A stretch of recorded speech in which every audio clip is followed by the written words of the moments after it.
The Art of Public Speaking by Dale Carnegie and Joseph Burke Esenwein. Influencing by Suggestion. Sometimes the feeling that a given way of looking at things is undoubtedly correct prevents the mind from thinking at all. In view of the hindrances which certain kinds or degrees of feeling throw into the way of thinking, it might be inferred that the thinker must suppress the element of feeling in the inner life. No greater mistake could be made. If the Creator endowed man with the power to think, to feel, and to will, these several activities of the mind are not designed to be in conflict, and so long as any one of them is not perverted or allowed to run to excess, it necessarily aids and strengthens the others in their normal functions. Nathan C. Sheffer, Thinking and Learning to Think. When we weigh, compare, and decide upon the value of any given ideas, we reason. When an idea produces in us an opinion or an action, without first being subjected to deliberation, we are moved by suggestion. Man was formerly thought to be a reasoning animal, basing his actions on the conclusions of natural logic. It was supposed that before forming an opinion or deciding on a course of conduct, he weighed at least some of the reasons for and against the matter, and performed a more or less simple process of reasoning.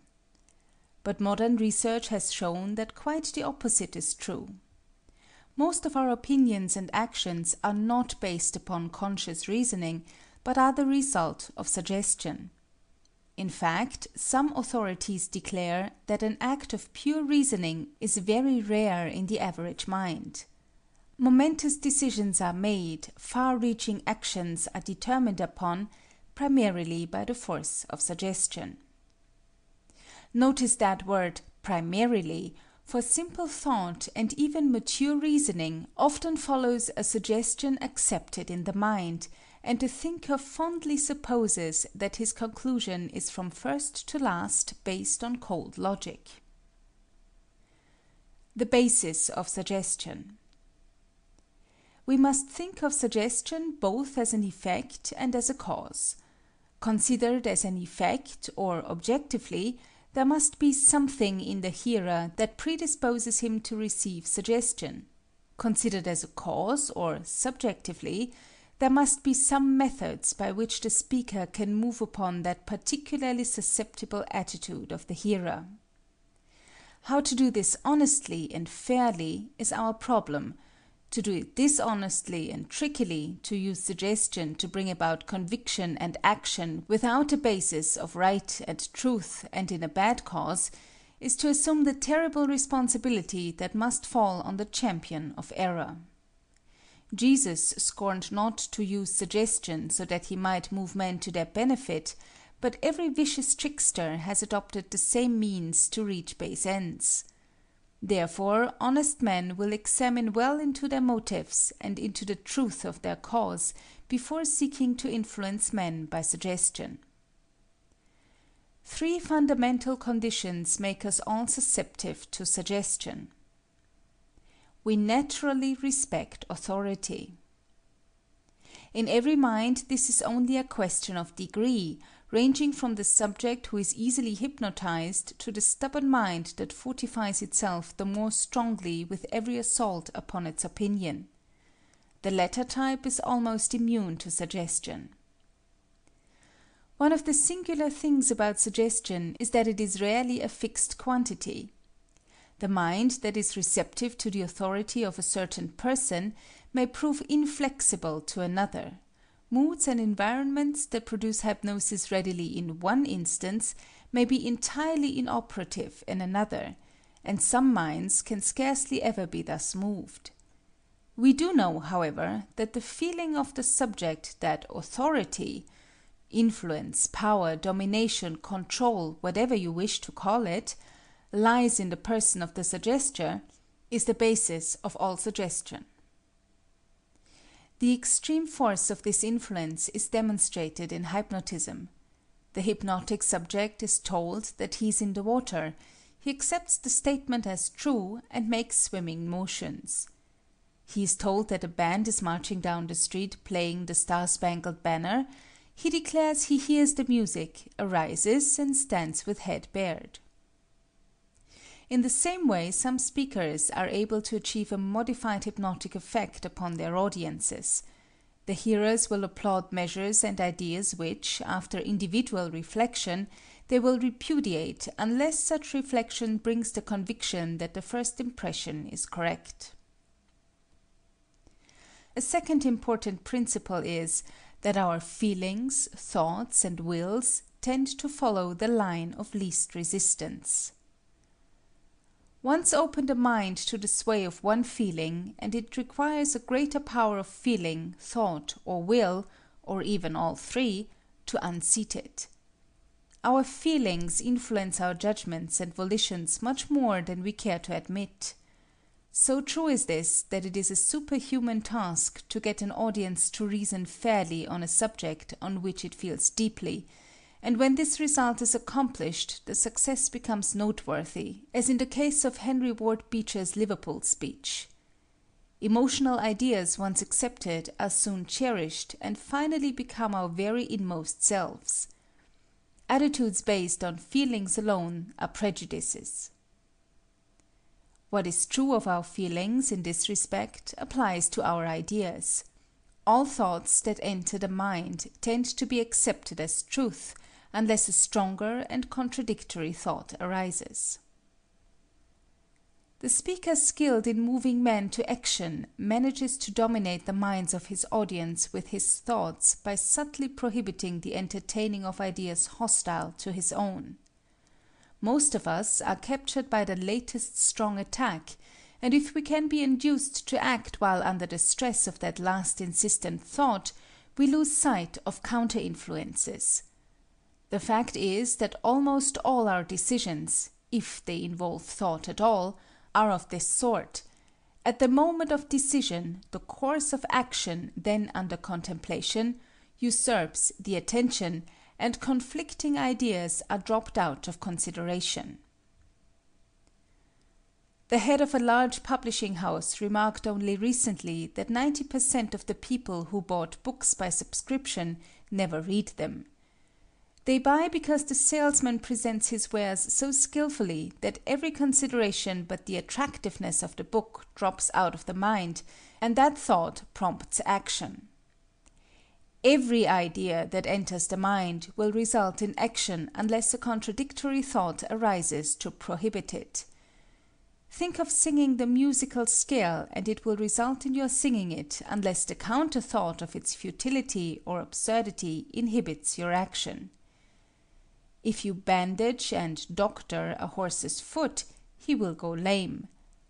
You cannot think of swallowing without the muscles used in that process being affected. You cannot think of saying hello without a slight movement of the muscles of speech. To warn children that they should not put beans up their noses is the surest method of getting them to do it. Every thought called up in the mind of your audience will work either for or against you. Thoughts are not dead matter. They radiate dynamic energy. The thoughts all tend to pass into action. Thought is another name for fate.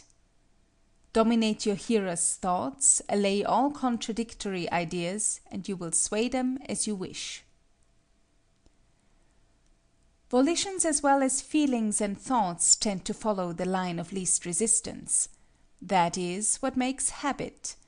Suggest to a man that it is impossible to change his mind, and in most cases it becomes more difficult to do so. The exception is the man who naturally jumps to the contrary. Counter-suggestion is the only way to reach him.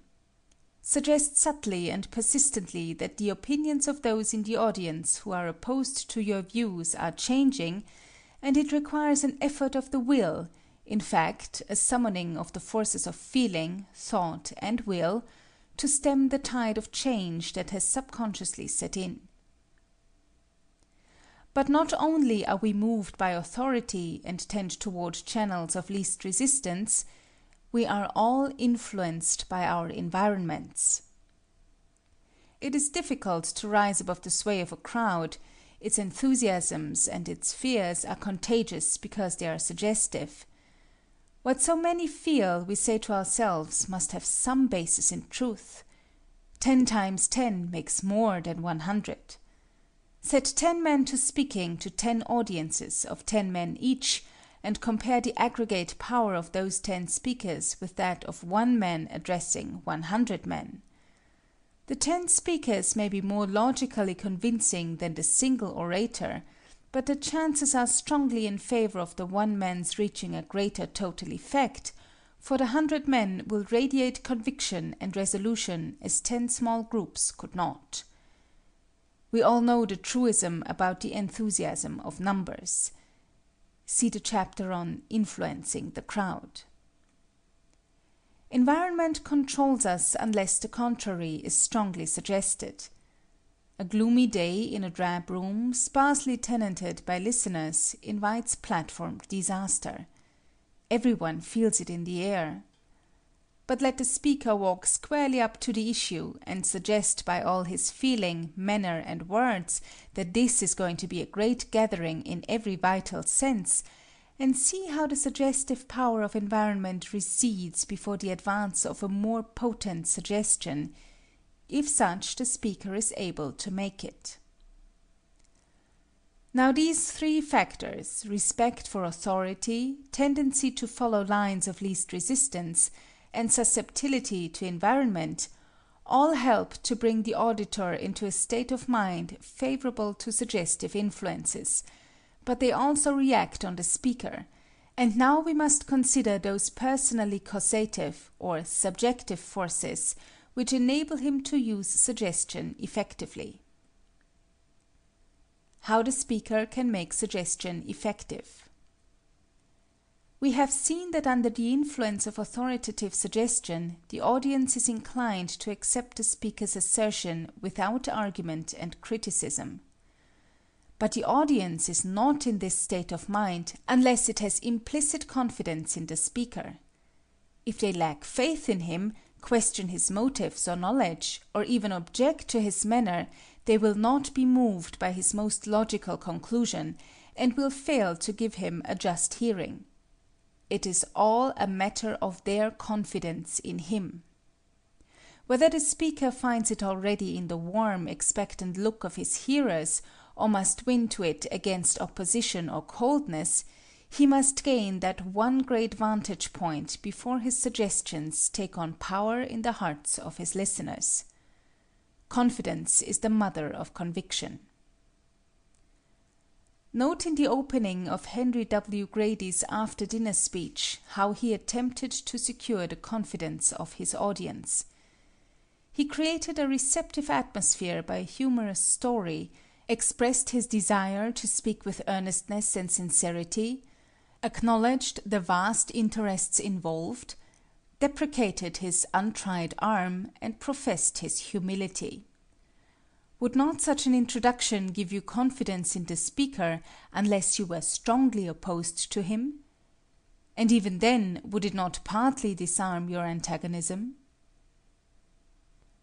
Mr. President, bidden by your invitation to a discussion of the race problem, forbidden by occasion to make a political speech, I appreciate in trying to reconcile orders with propriety the perplexity of the little maid, who, bidden to learn to swim, was yet adjured, "Now go, my darling, hang your clothes on a hickory limb, and don't go near the water." The stoutest apostle of the Church, they say, is the missionary, and the missionary, wherever he unfurls his flag, will never find himself in deeper need of unction and address than I, bidden tonight to plant the standard of a Southern Democrat in Boston's banquet hall, and to discuss the problem of the races in the home of Phillips and of Sumner. But, Mr. President, if a purpose to speak in perfect frankness and sincerity, if earnest understanding of the vast interests involved, if a consecrating sense of what disaster may follow further misunderstanding and estrangement, If these may be counted to steady undisciplined speech and to strengthen an untried arm, then, sir, I shall find the courage to proceed. Note also Mr. Bryan's attempt to secure the confidence of his audience in the following introduction to his Cross of Gold speech, delivered before the National Democratic Convention in Chicago, 1896. He asserts his own inability to oppose the distinguished gentleman, he maintains the holiness of his cause, and he declares that he will speak in the interest of humanity, well knowing that humanity is likely to have confidence in the champion of their rights. This introduction completely dominated the audience, and the speech made Mr. Bryan famous. Mr. Chairman and Gentlemen of the Convention, I would be presumptuous indeed to present myself against the distinguished gentleman to whom you have listened if this were a mere measuring of abilities, but this is not a contest between persons. The humblest citizen in all the land, when clad in the armor of a righteous cause, is stronger than all the hosts of error. I come to speak to you in defense of a cause as holy as the cause of liberty, the cause of humanity. Some speakers are able to beget confidence by their very manner, while others cannot. To secure confidence, be confident. How can you expect others to accept a message in which you lack, or seem to lack, faith yourself? Confidence is as contagious as disease. Napoleon rebuked an officer for using the word impossible in his presence. The speaker who will entertain no idea of defeat begets in his hearers the idea of his victory. Lady Macbeth was so confident of success that Macbeth changed his mind about undertaking the assassination. Columbus was so certain in his mission that Queen Isabella pawned her jewels to finance his expedition. Assert your message with implicit assurance, and your own belief will act as so much gunpowder to drive it home. Advertisers have long utilized this principle. The machine you will eventually buy. Ask the man who owns one. Has the strength of Gibraltar. Are publicity slogans so full of confidence that they give birth to confidence in the mind of the reader. It should, but may not, go without saying that confidence must have a solid ground of merit, or there will be a ridiculous crash. It is all very well for the spellbinder to claim all the precincts. The official count is just ahead. The reaction against overconfidence and oversuggestion ought to warn those whose chief asset is mere bluff. A short time ago a speaker arose in a public speaking club and asserted that grass would spring from wood ashes sprinkled over the soil without the aid of seed.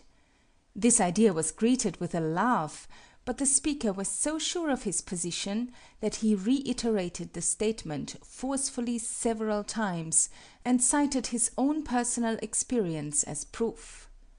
One of the most intelligent men in the audience, who at first had derided the idea, at length came to believe in it.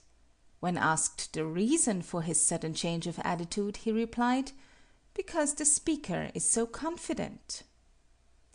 In fact, he was so confident that it took a letter from the U.S. Department of Agriculture to dislodge his error. If by a speaker's confidence intelligent men can be made to believe such preposterous theories as this, where will the power of self-reliance cease when plausible propositions are under consideration, advanced with all the power of convincing speech? Note the utter assurance in these selections. I know not what course others may take, but as for me, give me liberty or give me death. Patrick Henry. I ne'er will ask ye quarter, and I ne'er will be your slave, but I'll swim the sea of slaughter till I sink beneath its wave. Patton. Come one, come all, This rock shall fly from its firm base as soon as I. Sir Walter Scott. Invictus.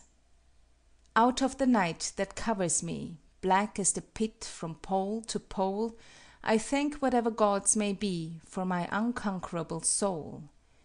In the fell clutch of circumstance I have not winced nor cried aloud. Under the bludgeonings of chance my head is bloody but unbowed.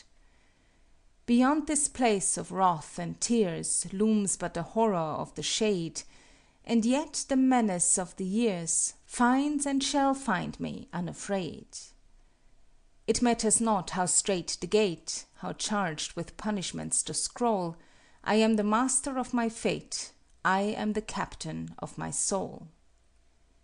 William Ernest Henley. Authority is a factor in suggestion. We generally accept as truth and without criticism the words of an authority. When he speaks, contradictory ideas rarely arise in the mind to inhibit the action he suggests. A judge of the Supreme Court has the power of his words multiplied by the virtue of his position. The ideas of the U.S. Commissioner of Immigration on his subject are much more effective and powerful than those of a soap manufacturer, though the latter may be an able economist. This principle also has been used in advertising. We are told that the physicians to 2 kings have recommended Sanatogen. We are informed that the largest bank in America, Tiffany & Co., and the State, War, and Navy Departments all use the Encyclopaedia Britannica. The shrewd promoter gives stock in his company to influential bankers or businessmen in the community in order that he may use their examples as a selling argument. If you wish to influence your audience through suggestion, if you would have your statements accepted without criticism or argument, you should appear in the light of an authority, and be one. Ignorance and credulity will remain unchanged unless the suggestion of authority be followed promptly by facts. Don't claim authority unless you carry your license in your pocket. Let reason support the position that suggestion has assumed. Advertising will help to establish your reputation. It is up to you to maintain it. One speaker found that his reputation as magazine writer was a splendid asset as a speaker. Mr. Bryan's publicity, gained by 3 nominations for the presidency and his position as Secretary of State, helps him to command large sums as a speaker. But, back of it all, he is a great speaker. Newspaper announcements, all kinds of advertising, formality, impressive introductions, all have the capital effect on the attitude of the audience. But how ridiculous are all these if a toy pistol is advertised as a 16-inch gun? Note how authority is used in the following to support the strength of the speaker's appeal. Professor Alfred Russel Wallace has just celebrated his 90th birthday. Sharing with Charles Darwin the honor of discovering evolution, Professor Wallace has lately received many and signal honors from scientific societies. At the dinner given him in London, his address was largely made up of reminiscences. He reviewed the progress of civilization during the last century, and made a series of brilliant and startling contrasts between the England of 1813 and the world of 1913. He affirmed that our progress is only seeming and not real. Professor Wallace insists that the painters, the sculptors, the architects of Athens and Rome were so superior to the modern man that the very fragments of their marbles and temples are the despair of the present-day artists. He tells us that man has improved his telescope and spectacles, but that he is losing his eyesight; that man is improving his looms, but stiffening his fingers; improving his automobile and his locomotive, but losing his legs; improving his foods, but losing his digestion. He adds that the modern white slave traffic, orphan asylums, and tenement house life in factory towns make a black page in the history of the 20th century. Professor Wallace's views are reinforced by the report of the Commission of Parliament on the causes of the deterioration of the factory class people. In our own country, Professor Jordan warns us against war, intemperance, overworking, underfeeding of poor children, and disturbs our contentment with his harvest of blood. Professor Jenks is more pessimistic.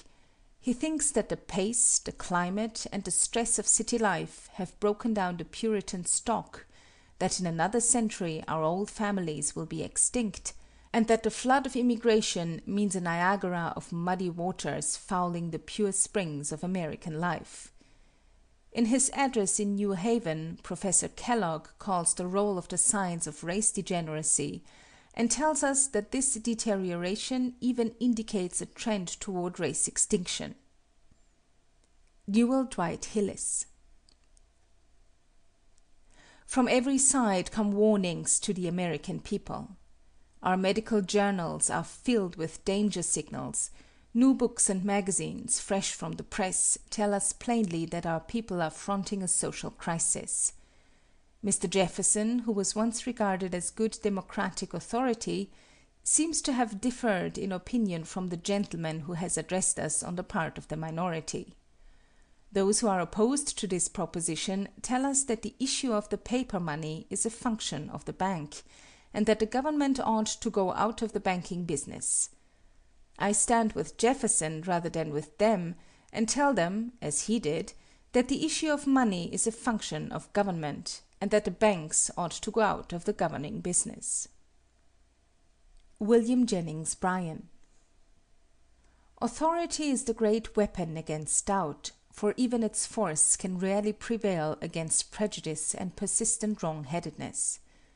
If any speaker has been able to forge a sword that is warranted to piece such armor, let him bless humanity by sharing his secret with his platform brethren everywhere, for thus far he is alone in his glory. There is a middle ground between the suggestion of authority and the confession of weakness that offers a wide range for tact in the speaker. No one can advise you when to throw your hat in the ring and say defiantly at the outstart, "Gentlemen, I am here to fight." Theodore Roosevelt can do that. Beecher would have been mobbed if he had begun in that style at Liverpool. It is for your own tact to decide whether you will use the disarming grace of Henry W. Grady's introduction just quoted. Even the time-worn joke was ingenious and seemed to say, "Gentlemen, I come to you with no carefully palmed coins," or whether the solemn gravity of Mr. Bryan before the convention will prove to be more effective. Only be sure that your opening attitude is well thought out, and if it change as you warm up to your subject, let not the change lay you open to a revulsion of feeling in your audience.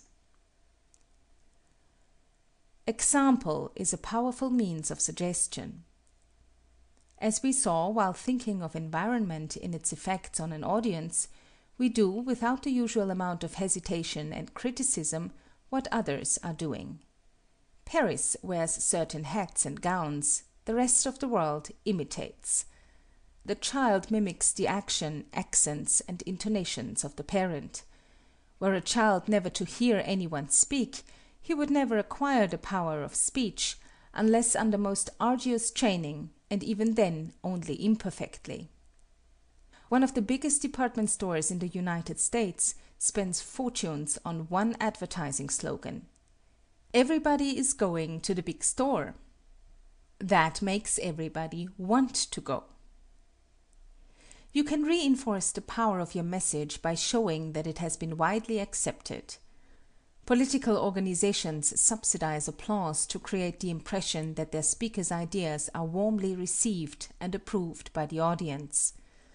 The advocates of the commissioned form of government of cities, the champions of votes for women, reserve as their strongest arguments the fact that a number of cities and states have already successfully accepted their plans. Advertisements use the testimonial for its power of suggestion.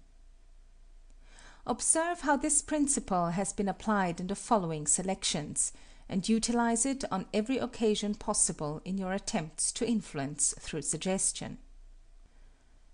The war is actually begun. The next gale that sweeps from the north will bring to our ears the clash of resounding arms. Our brethren are already in the field. Why stand ye here idle? Patrick Henry. With a zeal approaching the zeal which inspired the Crusaders who followed Peter the Hermit, our silver democrats went forth from victory unto victory until they are now assembled, not to discuss, not to debate, but to enter up the judgment already rendered by the plain people of this country. In this contest the brother has been arrayed against brother, father against son. The warmest ties of love, acquaintance, and association have been disregarded. Old leaders have been cast aside when they refused to give expression to the sentiments of those whom they would lead, and new leaders have sprung up to give direction to this cause of truth. Thus has the contest been waged, and we have assembled here under as binding and solemn instructions as were ever imposed upon representatives of the people. William Jennings Bryan. Figurative and indirect language has suggestive force, because it does not make statements that can be directly disputed. It arouses no contradictory ideas in the minds of the audience, thereby fulfilling one of the basic requisites of suggestion. By implying a conclusion in indirect or figurative language, it is often asserted more forcefully. Note that in the following Mr. Bryan did not say that Mr. McKinley would be defeated. He implied it in a much more effective manner. Mr. McKinley was nominated at St. Louis upon a platform which declared for the maintenance of the gold standard until it can be changed into bimetallism by international agreement. Mr. McKinley was the most popular man among the Republicans, and 3 months ago everybody in the Republican Party prophesied his election. How is it today? Why, the man who was once pleased to think that he looked like Napoleon, that man shudders today when he remembers that he was nominated on the anniversary of the Battle of Waterloo. Not only that, but as he listens he can hear with ever-increasing distinctness the sound of the waves as they beat upon the lonely shores of St. Helena. Had Thomas Carlyle said, "A false man cannot found a religion," his words would have been neither so suggestive nor so powerful, nor so long remembered as his implication in these striking words. A false man found a religion? Why, a false man cannot build a brick house. If he does not know and follow truly the properties of mortar, burnt clay, and what else he works in, it is no house that he makes, but a rubbish heap. It will not stand for 12 centuries, to lodge 180 millions, it will fall straight away. A man must conform himself to nature's laws, be verily in communication with nature and the truth of things, or nature will answer him. No, not at all. Observe how the picture that Webster draws here is much more emphatic and forceful than any mere assertion could be. Sir, I know not how others may feel, but as for myself, when I see my alma mater surrounded, like Caesar in the Senate House, by those who are reiterating stab after stab, I would not for this right hand have her turn to me and say, "And thou too, my son?" Webster. A speech should be built on sound logical foundations, and no man should dare to speak in behalf of a fallacy. Arguing a subject, however, will necessarily arouse contradictory ideas in the mind of your audience. When immediate action or persuasion is desired, suggestion is more efficacious than argument. When both are judiciously mixed, the effect is irresistible. Questions and exercises. 1. Make an outline or brief of the contents of this chapter. 2. Revise the introduction to any of your written addresses with the teachings of this chapter in mind. 3. Give 2 original examples of the power of suggestion as you have observed it in each of these fields: A. Advertising, B. Politics, C. Public sentiment. 4. Give original examples of suggestive speech, illustrating 2 of the principles set forth in this chapter. 5. What reasons can you give that disprove the general contention of this chapter? 6. What reasons not already given seem to you to support it? 7. What effect do his own suggestions have on the speaker himself? 8. Can suggestion arise from the audience? If so, show how. 9. Select 2 instances of suggestion in the speeches found in the appendix. 10. Change any 2 passages in the same or other speeches so as to use suggestion more effectively.